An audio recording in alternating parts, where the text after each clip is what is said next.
नमस्कार, मैं हूं करमवीर और आप देख रहे हैं फॉलो अप। रामलला की प्राण प्रतिष्ठा को अब महज 5 दिन बाकी रह गए हैं, यानी वो घड़ी बेहद करीब आ गई है जब राम जन्मभूमि पर बने भगवान राम के मंदिर में रामलला की मूर्ति की प्राण प्रतिष्ठा की जाएगी। इसके साथ ही भगवान राम की धार्मिक आस्था पर सियासत भी पूरी तरह हावी हो चुकी है। कोई निमंत्रण पाकर भी नहीं जा रहा तो कोई अपनी डफली अपना राग की तर्ज पर सियासी नफा नुकसान के तहत भक्ति भाव वाले कार्यक्रम आयोजित कर रहा है। मतलब कुल मिला के कहा जा सकता है कि राम सियासत की जरूरत बन गए हैं। अयोध्या में राम मंदिर के प्राण प्रतिष्ठा समारोह से जुड़ी बड़ी खबर यह भी आ रही है कि हाई कोर्ट में प्राण प्रतिष्ठा कार्यक्रम पर रोक लगाए जाने की मांग को लेकर एक जनहित याचिका दाखिल की गई है। इलाहाबाद हाई कोर्ट में याचिका दाखिल कर पीएम नरेंद्र मोदी सर के हाथों प्राण प्रतिष्ठा पर रोक की मांग की गई है। याचिका में शंकराचार्य की आपत्तियों का हवाला देते हुए इसे सनातन परंपरा के खिलाफ बताया गया है। आरोप ये भी है कि भाजपा 2024 के लोकसभा चुनाव के चुनावी लाभ उठाने के लिए यह आयोजन कर रही है। गाजियाबाद के भोला दास की ओर से याचिका दाखिल की गई है। जनहित याचिका में कहा गया है कि प्राण प्रतिष्ठा कार्यक्रम पर शंकराचार्य की आपत्ति है। पौष महीने में कोई धार्मिक कार्यक्रम आयोजित नहीं किया जाता। इसके अलावा मंदिर अभी अपूर्ण है। अपूर्ण मंदिर में किसी भी देवी देवता की प्राण प्रतिष्ठा नहीं हो सकती। इसके अलावा पीएम और सीएम योगी का इस प्राण प्रतिष्ठा कार्यक्रम में शामिल होना संविधान के खिलाफ है। याचिका में कार्यक्रम को केवल चुनावी स्टंट कहा गया है। इस जनहित याचिका पर हाईकोर्ट में संभवतः शुक्रवार को सुनवाई हो सकती है। राम मंदिर के उद्घाटन से पहले मंगलवार से धार्मिक अनुष्ठान भी शुरू हो चुके हैं। आज अनुष्ठान का दूसरा दिन है। अनुष्ठान के तहत आज रामलला की नई मूर्ति को मंदिर के अंदर ले जाया गया। जल यात्रा, तीर्थ पूजन, ब्राह्मण बटुक, कुमारी सुवासिनी पूजन, वर्धनी पूजन और कलश यात्रा के बाद आज भगवान रामलला की मूर्ति का प्रसाद परिसर में भ्रमण हुआ।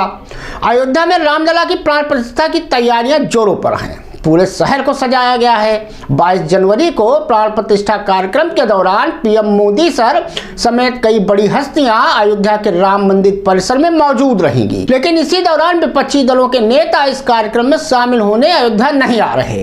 अलग अलग दलों के नेता अपने अपने दूसरे कार्यक्रमों में व्यस्त रहेंगे। सांसद राहुल गांधी ने बीते मंगलवार को इसे नरेंद्र मोदी समारोह करार दिया था।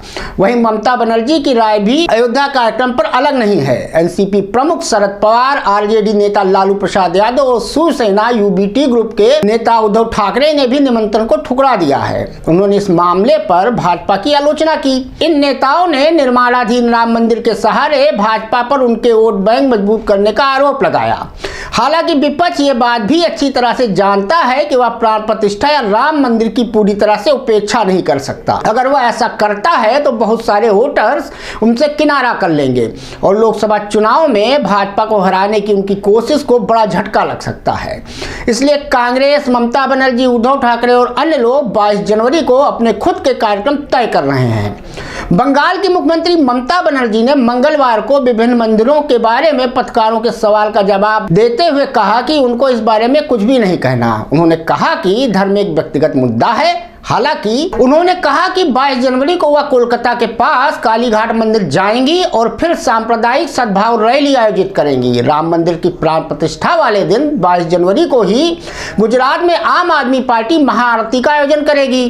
गुजरात के आम आदमी पार्टी के नेता ईसुदान गढ़वी ने यह ऐलान किया है। आपकी गुजरात यूनिट ने तय किया है कि राम मंदिर प्राण प्रतिष्ठा के तहत 3 दिन तक कार्यक्रम आयोजित किए जाएंगे। गुजरात के सभी जिलों और महानगर पालिका 20 जनवरी को सुंदरकांड पाठ का आयोजन किया जाएगा।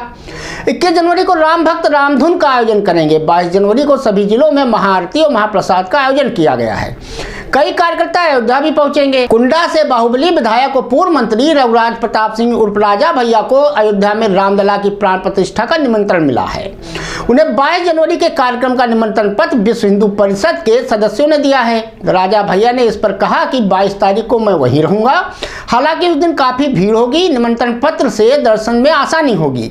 मैं अकेले रामलला का दर्शन नहीं करूंगा बल्कि पूरे परिवार की तरफ से, पूरे कुंडा की तरफ से दर्शन करने जाऊंगा। सभी के लिए प्रभु से आशीर्वाद मांगूंगा। ये हम सबके लिए ऐतिहासिक और मंगलमय पर्व है। वहीं भाजपा के पूर्व राज्यसभा सांसद विनय कटियार ने राम मंदिर प्राण प्रतिष्ठा के मुद्दे पर जारी राजनीति पर कहा कि सभी को बुलावा भेजा गया है, कांग्रेसियों की बड़ी फौज दर्शन करने आएगी, किसी कांग्रेसी कार्यकर्ता से कोई मारपीट नहीं की गई है।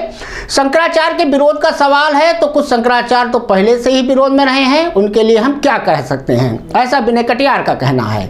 विनय कटियार आगे कहते हैं कि लेकिन अब सब विवाद खत्म हो चुका है। उन्होंने आगे कहा कि विपक्ष के नेता भी आ रहे हैं, हो सकता है कि वो आगे पीछे आ रहे हों, यह मंदिर सबका है इसलिए सभी आएंगे। राहुल गांधी तो आधे हिंदू हैं, इसलिए अगर वह इसे राजनीतिक इवेंट कह रहे हैं तो उस पर क्या जवाब दिया जाए।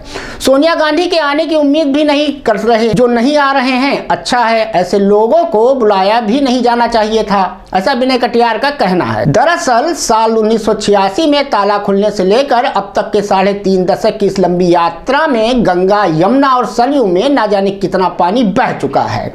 यह सच कैसे छिपेगा कि जब अयोध्या मामले में सुप्रीम कोर्ट ने 9 नवंबर 2019 को अपना अंतिम फैसला सुना दिया था, तब ऐसे में सवाल उठाना लाजमी है कि आधे अधूरे मंदिर में ही प्राण प्रतिष्ठा करनी थी तो सुप्रीम कोर्ट का फैसला आने के पूरे 4 साल तक मोदी सर हाथ पर हाथ धरे क्यों बैठे रहे।